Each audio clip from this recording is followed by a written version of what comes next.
ಸಾರ್ವಜನಿಕರ ಗಮನಕ್ಕೆ ಕಾರ್ಯಕ್ರಮಕ್ಕೆ ಸ್ವಾಗತ. ನಾನು ನಿಮ್ಮ ಲಕ್ಷ್ಮೀನಾರಾಯಣ. ನಾವಿವತ್ತು ಮಾತಾಡ್ತಾ ಇರೋದು ಆನ್ಲೈನ್ ಪೇಮೆಂಟ್ ಸ್ಕ್ಯಾಮ್ಗಳ ಬಗ್ಗೆ. ನಮ್ಮ ಭಾಷೆ ನಿಮ್ಮ ಭಾಷೆಯಲ್ಲಿ ಹೇಳ್ಬೇಕಂದ್ರೆ Google pay, PhonePe, WhatsApp link, OTP ಸ್ಕ್ಯಾಮ್ಗಳ ಬಗ್ಗೆ ನಾವು ಮಾತಾಡ್ತಾ ಇದ್ದೀವಿ ಇವತ್ತು. ಈ ಸ್ಕ್ಯಾಮ್ಗಳು ಎಷ್ಟು ಕಾಮನ್ ಅಂದರೆ ರೋಡಲ್ಲೂ ಒಂದು 3-4 ಸ್ಟೋರಿಗಳು ಸಿಗ್ತಾನೆ ಇರ್ತಾವೆ ಕಣ್ರಿ.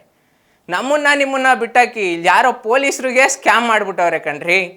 ಏನೂ ಇಲ್ಲ, ವಾಟ್ಸಪ್ಪಲ್ಲಿ ಲಿಂಕ್ ಕಳಿಸವ್ರೆ. ಗೌರ್ಮೆಂಟಿಂದ ಸ್ಕೀಮ್ ಬಂದಿದೆ ಸರ್, ನಿಮಗೆ 50 ಲಕ್ಷ ಅಪ್ರೂವ್ ಆಗಿದೆ, ಕ್ಲೈಮ್ ಮಾಡ್ಕೋಬೇಕಂದ್ರೆ UPI ID ಪಾಸ್ವರ್ಡ್ ಕೊಡಿ, ಲಿಂಕ್ ಮೇಲೆ ಕ್ಲಿಕ್ ಮಾಡಿ ಅಂದಿದ್ದಾರೆ. ನಮ್ಮ ಪೊಲೀಸ್ನವರು ಯಾವುದೇ ಕ್ವಶನ್ ಕೇಳ್ದಲೆ ಎಲ್ಲನೂ ಕೈಗೆ ಕೊಟ್ಟವ್ರೆ. ಅವರು ಬ್ಯಾಂಕ್ ಅಕೌಂಟ್ ಓಪನ್ ಮಾಡಿ ಬರೋ ಕಾಸನ್ನೆಲ್ಲ ಗೋವಿಂದ ಗೋವಿಂದ ಅನ್ನಿಸ್ಬಿಟ್ಟವ್ರೆ. ಈ ಸ್ಕ್ಯಾಮ್ಗಳಲ್ಲಿ ಥರದಾಗಿದ್ದಾವೆ. ಯಾವ್ಯಾವ ಟೈಪ್ ಇದ್ದಾವೆ ಅಂತ ಇವತ್ತು ನಾವು ಮಾತಾಡ್ತಾ ಇದ್ದೀವಿ. ಬನ್ನಿ ನೋಡ್ಕೊಂಡು ಬರೋಣ. ಮೊದಲನೇ ಸ್ಕ್ಯಾಮು, ಗೌರ್ಮೆಂಟ್ ಸ್ಕೀಮ್ ಬಂದಿದೆ ಸರ್, ಲಿಂಕ್ ಕಳಿಸಿದ್ದೀವಿ, ಪೇಮೆಂಟ್ ಮಾಡಿಬಿಡಿ 2,000 ಅಂತಾರೆ. ದಯವಿಟ್ಟು ಮಾಡೋಕ್ಕೋಗ್ಬೇಡಿ.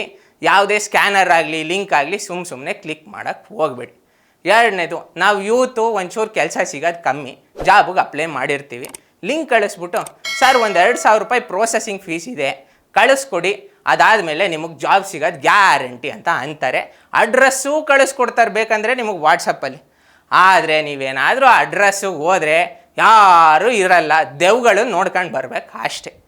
ಮೂರನೇ ಸ್ಕ್ಯಾಮು, ನಿಮಗೆ ಡೆಲಿವರಿ ಬಂದಿದೆ ಸರ್, ನಿಮ್ಮ ಅಪ್ಪನೋ ಅಣ್ಣನೋ ಮಗನೋ ಯಾರೋ ಆರ್ಡ್ರ್ ಮಾಡಿದ್ದಾರೆ, OTP ಕಳಿಸಿ ಸರ್ ಅಂತಾರೆ.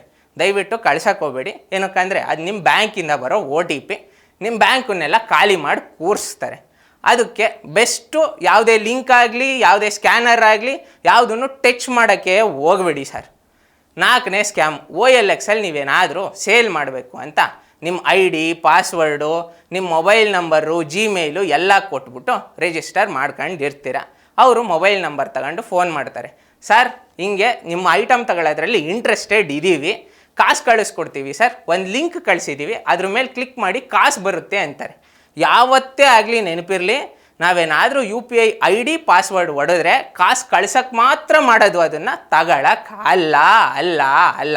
ಅದಕ್ಕೆ ಈ ಥರದ ಲಿಂಕನ್ನು ಕ್ಲಿಕ್ ಮಾಡೋಕ್ಕೆ ಹೋಗ್ಬೇಡಿ, ಬಕ್ರನೂ ಆಗಕ್ಕೆ ಹೋಗಬೇಡಿ. ಐದನೇ ಥರ, ಈಸಿಯಾಗಿ ಸಿಕ್ಕಾಕೊಳ್ಳೋದು ನಾವು ಇದರಲ್ಲೇ ಸರ್. ಗೌರ್ಮೆಂಟ್ ಸ್ಕೀಮ್ಗಳು ಬಂದಿದೆ ಅಂತಾರೆ, ಅಥವಾ ನಿಮಗೆ ಲಾಟ್ರಿ ಹೊಡೆದಿದೆ ಅಂತಾರೆ.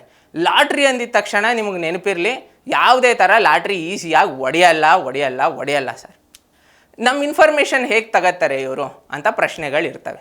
ಸಿಂಪಲ್ಲು, ನಿಮ್ಮ ಹತ್ರ ಇಮೇಲ್ ID ಇರುತ್ತೆ, ನೀವು ಅದನ್ನು ಯೂಸ್ ಮಾಡಿ ಬೇಡದೇ ಇರೋ ವೆಬ್ಸೈಟ್ಗಳಿಗೆ ಲಾಗಿನ್ ಮಾಡಿರ್ತೀರ. ಫಾರ್ ಎಕ್ಸಾಂಪಲ್ ಮೂವೀಸ್ ಡೌನ್ಲೋಡ್ ಮಾಡೋಕ್ಕೆ ಅಂತ ಯಾವುದೋ ಇಲ್ಲೀಗಲ್ ವೆಬ್ಸೈಟಿಗೆ ಹೋಗಿರ್ತೀವಿ, ನಮ್ಮ ಇಮೇಲು ಮೊಬೈಲ್ ನಂಬರ್ ಕೊಟ್ಟಿರ್ತೀವಿ.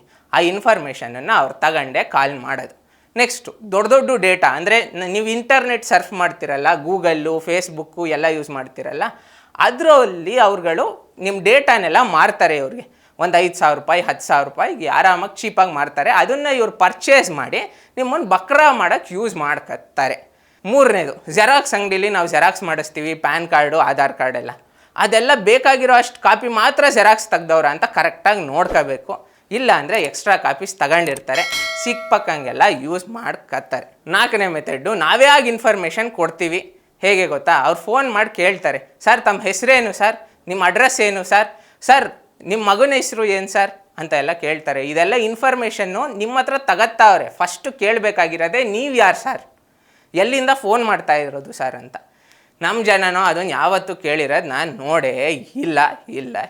ಇದನ್ನು ಪ್ರಿವೆಂಟ್ ಮಾಡೋದು ಹೇಗೆ? ಫಸ್ಟು ಇಲ್ಲೀಗಲ್ ವೆಬ್ಸೈಟ್ಗೆ ಹೋಗೋದನ್ನು ಕಮ್ಮಿ ಮಾಡಿ, ನಿಮ್ಮ ಇಮೇಲು ಮತ್ತು ಮೊಬೈಲ್ ನಂಬರ್ನ ಎಂಟರ್ ಮಾಡೋದನ್ನು ಬಿಡಿ. ನೆಕ್ಸ್ಟು ಎಲ್ಲೇ ಹೋಗಲಿ ಬೇಕಾಗಿರೋ ಅಷ್ಟು ಕಾಪಿ ಮಾತ್ರ ಬಂದಿದೆಯಾ ಅಂತ ಒಂದು ಸರಿ ಚೆಕ್ ಮಾಡೋದು ಒಳ್ಳೆಯದು. ಸೋಷಿಯಲ್ ಮೀಡಿಯಲ್ಲಿ ನಮ್ಮ ಫೋಟೋಸು, ಫೋನ್ ನಂಬರ್ ಹಾಕೋದು, ಇಮೇಲ್ ID ಹಾಕೋದು, ನಿಮ್ಮ ಟ್ವಿಟರ್ ID ಹಾಕೋದು, ಇನ್ಸ್ಟಾಗ್ರಾಮ್ ID ಹಾಕೋದನ್ನೆಲ್ಲ ಒಂಚೂರು ಕಮ್ಮಿ ಮಾಡಿ. ಮೂರನೇದು, ಯಾವುದೇ ಕಾರಣಕ್ಕೆ ಆಗಲಿ ನಿಮ್ಮ ಇನ್ಫಾರ್ಮೇಷನ್ನು ಪೋಸ್ಟಲ್ ಅಡ್ರೆಸ್ಸು ಇದೆಲ್ಲ ಅಷ್ಟು ಈಸಿಯಾಗಿ ಯಾರಿಗೂ ಬಿಟ್ಕೊಡಕ್ಕೆ ಹೋಗಬೇಡಿ. ನೀವೇನಾದರೂ ಆಲ್ರೆಡಿ ಬಕ್ರ ಆಗಿಬಿಟ್ಟಿದ್ದೀರಾ, NCPI ವೆಬ್ಸೈಟ್ ಅಂತ ಇದೆ, ಗೌರ್ಮೆಂಟ್ ವೆಬ್ಸೈಟು, ಅದಕ್ಕೆ ಹೋಗಿ ನಿಮ್ಮ ಪ್ರಾಬ್ಲಮ್ಮು ಕಂಪ್ಲೇಂಟು ಎಲ್ಲ ರಿಜಿಸ್ಟರ್ ಮಾಡಿಸಿ, ನಿಮ್ಮ ಇಮೇಲ್ ID ಮೊಬೈಲ್ ನಂಬರ್ ಎಲ್ಲ ಕೊಡಿ. ಒಂದು ವಾರ ಆದಮೇಲೆ ಕಸ್ಟಮರ್ ಕೇರಿಂದ ಕಾಲ್ ಬರುತ್ತೆ, ನಿಮ್ಮ ಪ್ರಾಬ್ಲಮ್ ಎಲ್ಲ ಸಾಲ್ವ್ ಮಾಡಿ ಕೊಡ್ತಾರೆ. ಇದಾದ ಮೇಲೂ ನೀವೇನಾದರೂ OTP ಕೊಟ್ಟು ಲಿಂಕ್ ಎಲ್ಲ ಕ್ಲಿಕ್ ಮಾಡಿದ್ರೆ ನಿಮ್ಮ ಕಾಸು ಗೋವಿಂದ. ಇದೇ ಥರ ಇಂಟ್ರೆಸ್ಟಿಂಗ್ ಇನ್ಫಾರ್ಮೇಷನ್ಗೆ ನೋಡ್ತಾ ಇರಿ ಸ್ಪೀಡ್ ಪ್ಲಸ್ ಕರ್ನಾಟಕ. ನಿಮ್ಮಿಂದ ನಿಮಗಾಗಿ ನಿಮಗೋಸ್ಕರ